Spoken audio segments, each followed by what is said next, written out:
What's going on, everybody? Welcome back to another video. Hope you're doing well, feeling great, and enjoying freedom. It's a great day to have a great day. Today, I wanted to talk a little bit about prepping. I want to talk about a couple of different reasons why you need to start prepping if you haven't already gotten started, and a couple of different ways you can go about doing so. We're going to get into it, but really quick, just in case you're new, make sure to subscribe for daily videos. Subscribe to my second channel for weekly videos. Get yourself some DYDSS merchandise to help support the channel. Remember, we have the limited edition DYDSS Christmas line, only available until Christmas. Get one while you can, and a portion of the proceeds are going to help St. Jude Children's Research Hospital. Try out some G Fuel energy formula, $5 off your first order by clicking the link in the description. And of course, make sure to go and get your up to 12 free fractional shares by downloading Webull and funding your account. If you refer one friend by the end of the month, one person, just click the little invite button, send it to one person that you know, and you're guaranteed to get one free share of Google, which is worth about $100, give or take, as I'm filming the video. And you have the chance of winning all the way up to 20 free shares of Google. So whatever you land on. We will link in the description. All right, so today I wanted to talk a little bit about prepping. Prepping is not something that I talk about too much. I mean, everything you could say is a form of financial prepping that I talk about on this channel, but when it comes to prepping for natural disasters or prepping for whatever it is that you're prepping for, there are a lot of different ways you can go about preparing yourself, not to necessarily feel invincible, but to help cushion the blow of what could potentially go wrong. So a lot of this, I like to say, has to do with location. Somebody living in Florida might have to prepare for different things than someone like me living in New Jersey, who has a lot of stuff to prepare for that has nothing to do with the people in Oklahoma or the people in Canada or whatever the case may be. Here in New Jersey, we can get hurricanes and whatnot. Somebody in California, maybe they're living somewhere where all those forest fires are. Somebody living in, I don't know, maybe tornadoes, whatever the case may be. Here in New Jersey, I'm probably not going to see a lot of tornadoes. Somebody in Florida probably isn't going to experience a terrible, horrible blizzard. So it really comes down to where you live and what the most likely scenario is when it comes to natural disasters. For you, your environment, your location. But it's not just that. There's a lot of other stuff to prepare for as well, which is why I wanted to start out with financial preparation. And I'll make this very, very quick. The silver, the gold, the cash that you see up there in the upper left corner of the screen, that is some of how I go about preparing myself financially. I use the silver, number one, because I see a lot more opportunity in silver than gold, but I use the silver for small transactions if need be. Now, I've never sold any silver. I've never bartered with silver. I've never given silver in exchange for something else. Every piece of silver that I've acquired, I've held on to it, unless, of course, I gave it away or used it as a present or something like that. But what I'm stacking remains stacked, all of the silver. One day later down the road, if I ever need to use it to, barter and trade, I can use the silver for small transactions. And I personally believe that silver stands a far better chance of combating inflation than the dollar bill. That's just my opinion. And very similar could be said about gold, by the way. I believe gold stands a way better chance than the dollar bill when it comes to combating inflation, because the dollar bill is what gets brutalized because of inflation. The silver and gold, I like to believe, can help me combat it. But I use cash, dollar bills, fiat, devaluing currency as a form of financial preparation as well, because you got to have a little bit of a cash emergency fund. Now, I don't care if your cash emergency fund is in the bank, or part of it's in the bank and part of it's buried in the backyard or hidden under your bed or locked up in a safe, whatever the case may be, you got to have cash. If you're stacking without at least a small stack of cash, I personally believe you are screwing up big time and you're setting yourself up for failure. Cash is for the short term, silver and gold for the long term. A lot of stuff can happen in the short term, and you do not want to resort to selling a portion of your stack in order to take care of whatever it needs to that you need to take care of, whether it be an unexpected hospital bill or car repairs or anything like that. You're not going to want to scramble, and you're not going to want to invest your time into going to a coin shop or going to whoever it is that you're going to be selling your silver and gold to, making that transaction, and then using that cash to go and take care of whatever it is that you need to take care of. Ideally, you want to cut that out entirely and just simply have the cash. So that right there is what I'm talking about when it comes to financial preparation. But moving on beyond that, I want to talk about other forms of preparing as well. Now, my logic when it comes to prepping, I am not one of those doomsday preppers. I am not one of those end of the world, sky is falling type of people.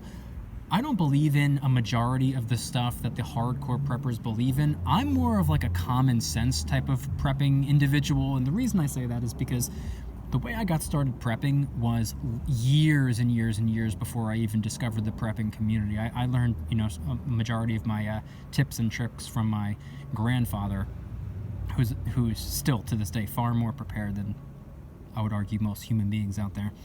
And he's all about common sense. He's got flashlights all over the place. He's got a backup version of absolutely everything that he owns. He has batteries all over the place. He has this, he has that. He has, just in case this happens, he's ready for it because he has that. He has this tool. He has this piece of equipment. He has this device. He has this and that and this and that. He has everything that you could possibly need, or probably almost everything you could possibly need. God forbid something were to happen, such as a hurricane, a power out, a blizzard, blah, blah, blah, blah, blah, blah, blah. A minor house flood, house fire. He has everything you need. That's my way of going about it. Except, I've kicked it up a notch. And here's my way of looking at it. When it comes to prepping, you should start stocking up on everything you know for an absolute fact you're going to need to buy anyway. So why not get it now and have it for when you're inevitably going to need it? Or, let me just say this, God forbid never need it, but you should start preparing. And there's a couple different ways you can go. And I'll start with food, for example. One way you can go about food prepping is with what I have right here on screen. Some MREs, meals ready to eat. You can go for freeze-dried foods. You can buy packs of them. Like these MREs, it's like anybody in the military knows exactly what I'm talking about here. If you don't, just go onto some website. Even go on Google. Type in freeze-dried food. You're going to find a whole bunch of different brands, a whole bunch of different companies that sell food that's designed and prepared to last not only years, but decades. A lot of these foods can sit on the shelf for 20 to 30 years, sometimes even longer than that. You're going to want to get some of that. Do you need to have enough to live off of for the rest of your life? Absolutely not. But you should have 1 to 3 months worth of food. Let's just say you buy a container and it's, I don't know, a week's worth of food. Stash that away and set aside a little bit of cash from your next paycheck to buy another one, and then stash that one away as well. A week's worth of food, now you got 2 weeks worth. Keep on doing that. Congratulations, now you have a month's worth of food. Congratulations, now you have 2-3 months worth. Now you have 6 months worth. In my opinion, I think you can probably stop at that point because number one, it would take up an incredible amount of space, and it might be a little bit absurd to have any more than that, but you're going to want to have food. It doesn't have to be freeze-dried. It doesn't have to be MREs. It could be canned goods that you get from the grocery store. This is what I do every time I go grocery shopping. Used to be once a week, now it's like once every 2 weeks, but every time I go grocery shopping, I buy 1 can more than I need. I buy what I know I'm going to consume over the next week or 2 weeks or whatever, but I always make sure to get 1 more. Now it could be canned beans or soup or whatever. I always get 1 extra. And I put that in the prepping pantry. My own little personal Costco. And I stick it in the back and I rotate it. When I buy more stuff, I stick those in the back and I pull everything forward. And I do this 1 can at a time, once a week. Like I said before, you don't need to go and buy everything today. But you should start today. If you haven't gotten started, you should get started. You don't need to have a whole grocery store in your basement, but you can start with a can or two. The reason I do this is because if I get one extra can every week, by the time a year goes by, I'll have 52 canned goods that I haven't needed to dip into just yet. Now, when you get to the point, and most canned goods are good for like a year, year and a half, sometimes 2 years. Once you get to the point where you're looking at it and be like, all right, I haven't needed to dip into any of this yet, and it's getting a little bit ridiculous, at that point, you can stop, or at least temporarily, and start cycling through it. Grab something off the front, and then next week, replace it with something new from the store. Once you get to a certain amount that you set a goal for yourself, be like, I don't need any more than this, maintain that amount. Subtract a little bit by consuming it, and then add a little bit more next time you're at the store. It's very simple. It's not anything overly complicated, and it's not something that's going to break the bank. Moving away from food, moving away from the MREs, the freeze-dried goods, the canned goods, stuff like that. Let's also talk very quickly about water. Once again, similar to food, when it comes to water, there's a couple of different ways you can go. Most people go to wholesale clubs, Costco, Sam's Club, stuff like that, and they'll buy those big cases of water. I think like 36 bottles or 24 bottles per pack, per case, or whatever the case may be. I don't know. I haven't bought a bottle of water in going on 4 years, I believe, because I went about it in a slightly different way. I purchased a water purification unit. The one that I use is a Berkey. You don't have to go with that particular brand or company or whatever. That's just the product that I used. All the research that I've done and everything that I've learned over the last couple of years since I purchased it, everything still rings true. I personally believe that this is the best product on the market when it comes to water purification. It removes the bacteria, E. coli, germs, pathogens, viruses. It removes traces of pharmaceutical drugs. It removes heavy metals. It removes fluoride if you get the fluoride filter add-ons. Those are optional. You don't have to filter those out if you don't want to. But you can put rainwater in it. You could put tap water in it. You could put swamp water in it. And if you live in New Jersey, you know those three things are all very similar. Tap water is almost synonymous to swamp water here. You can use this thing to purify your own water. And you can do it naturally. If you go this is something that's, it's great for prepping purposes, but it's also great if you go camping. Go down by the creek, scoop out some water, put it in the Berkey, it'll filter and purify through, and now you have some clean drinking water. So you don't have to go and get a water purification unit if you don't want to.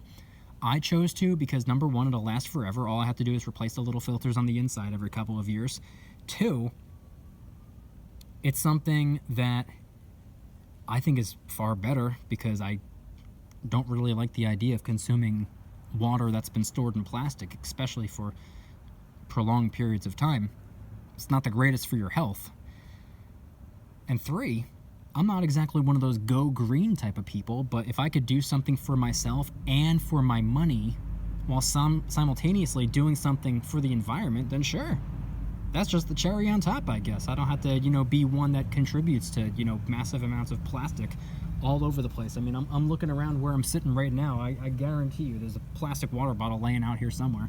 It's disgusting. It's filthy. I hate walking. I hate going for a walk in my town and feeling as though I'm at the dump or something like that, or I'm walking around inside of a giant garbage can. I don't like that, and I don't want to contribute to that, so I stay away from plastic stuff.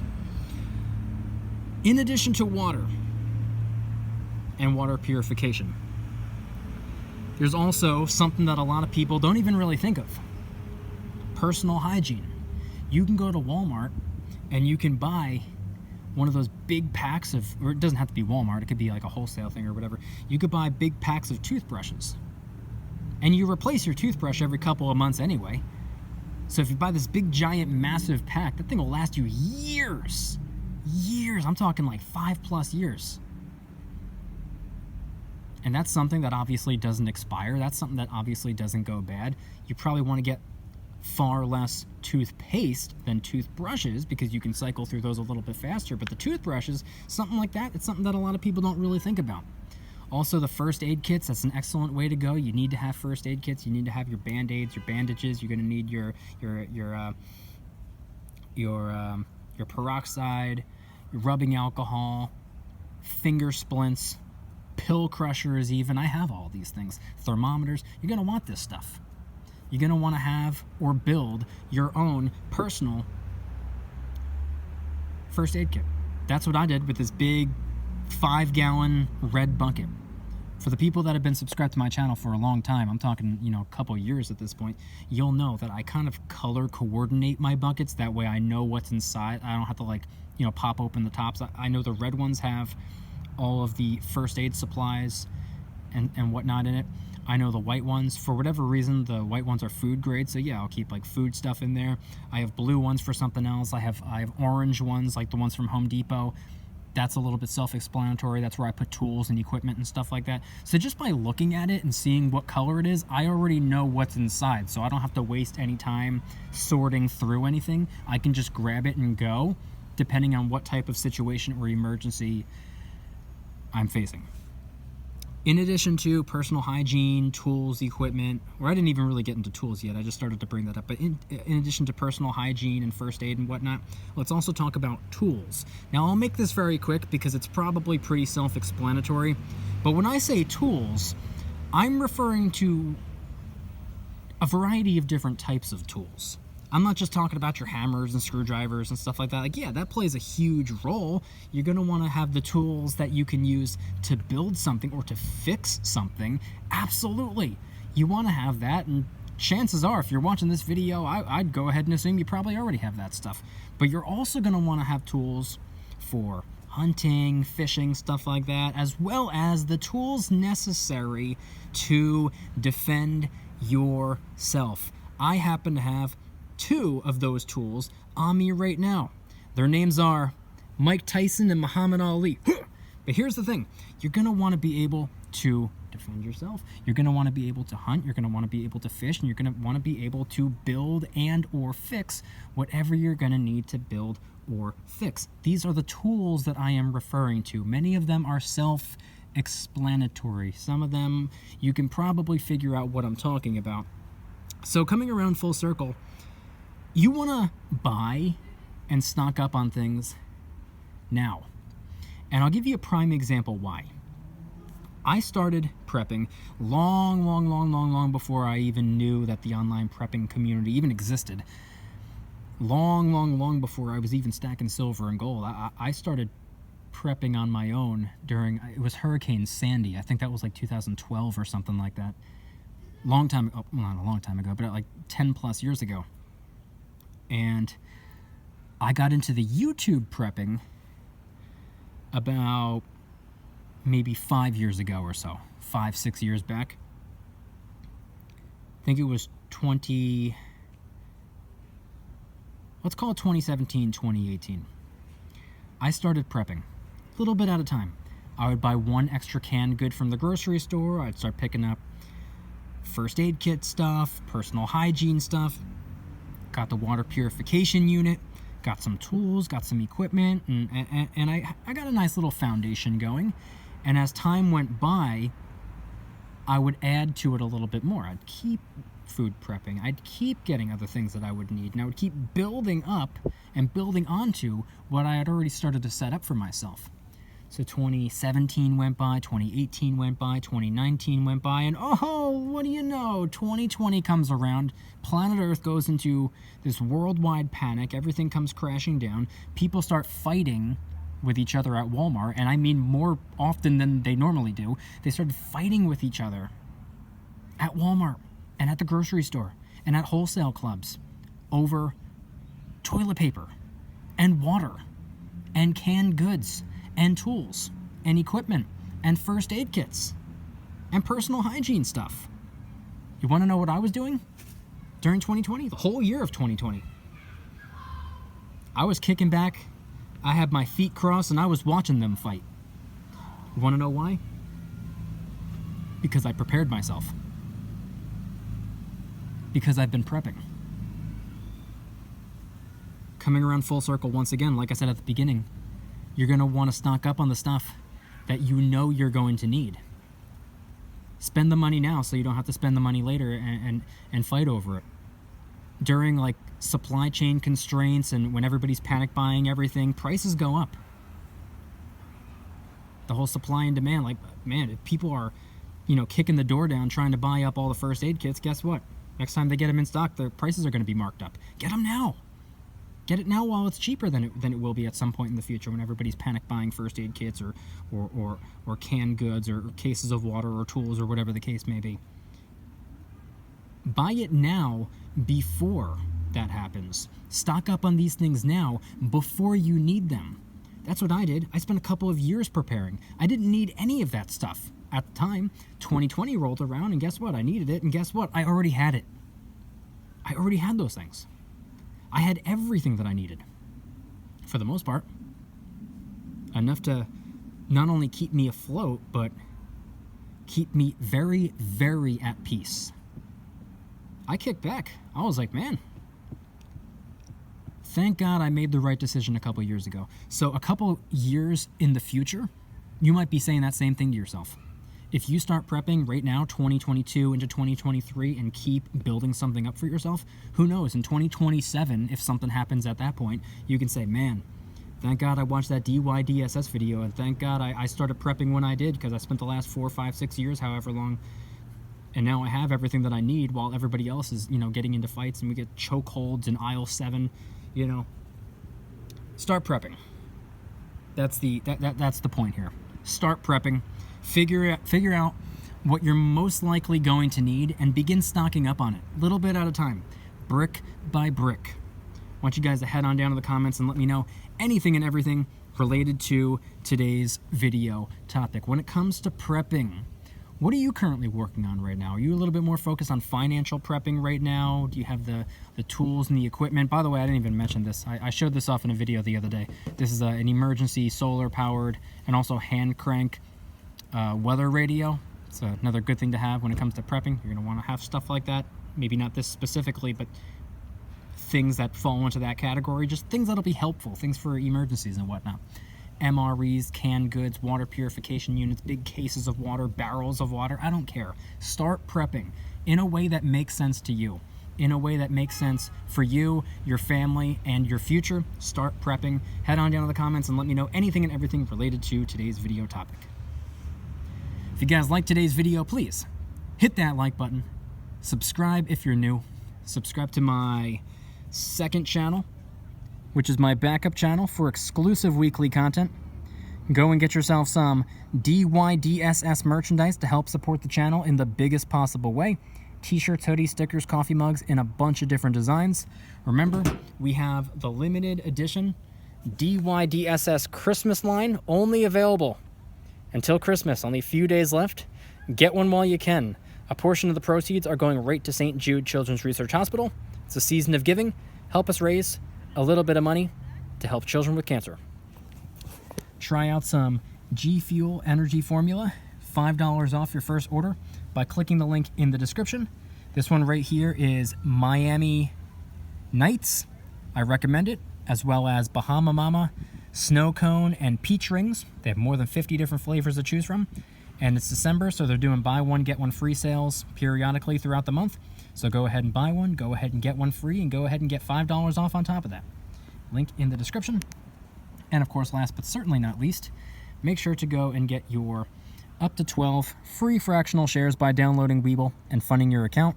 You could deposit as little as you'd like, even as little as a penny. It still works, it still counts, you still get your up to 12 free fractional shares. Refer just one friend by the end of the month, and they're going to give you all the way up to 20 free shares of Google. You're guaranteed at least one, so you're walking away a winner no matter what, and each share of Google is worth about $100 right now, give or take, as I'm filming. Do not pass up on an opportunity. Just click the little invite button, send it to one human being in the world that you know. Congratulations, you're going to get anywhere between 1 and 20 free shares of Google. For every friend you refer after that, they're going to give you 15 free fractional shares to some of the most rock-solid companies on the planet. Ford, Coca-Cola, Starbucks, Apple, the list goes on. And for every friend you refer, you're going to get an entry to the New Year prize board, which means in January, they're going to be taking all the people that made referrals in December. They're going to be selecting a few randoms and sending those people even more free shares of Google. Don't pass up on an opportunity. Please, for the love of God, take advantage while you can. Link in the description. Everything is linked in the description. And I want you guys to head on down to the comments and let me know, once again, when it comes to prepping, what are you preparing for? Are you financially prepping for short-term emergencies? Are you financially preparing for long-term inflation effects? Are you preparing in other ways as well? Common sense prepping, kind of the way I'm doing things when it comes to natural disasters, hurricanes, snowstorms, potentially a house flood, house fire, simple common sense bug out bags and things that you know you're going to need? Or are you a little bit more extreme about it? Are you preparing for end of the world type of scenarios, or World War III, which, by the way, is probably going to be fought on Twitter? But anyway, I want you guys to head on down to the comments and let me know anything and everything related to today's video topic. Thank you guys so much for watching. See you tomorrow. Don't you dare stop smiling. Peace.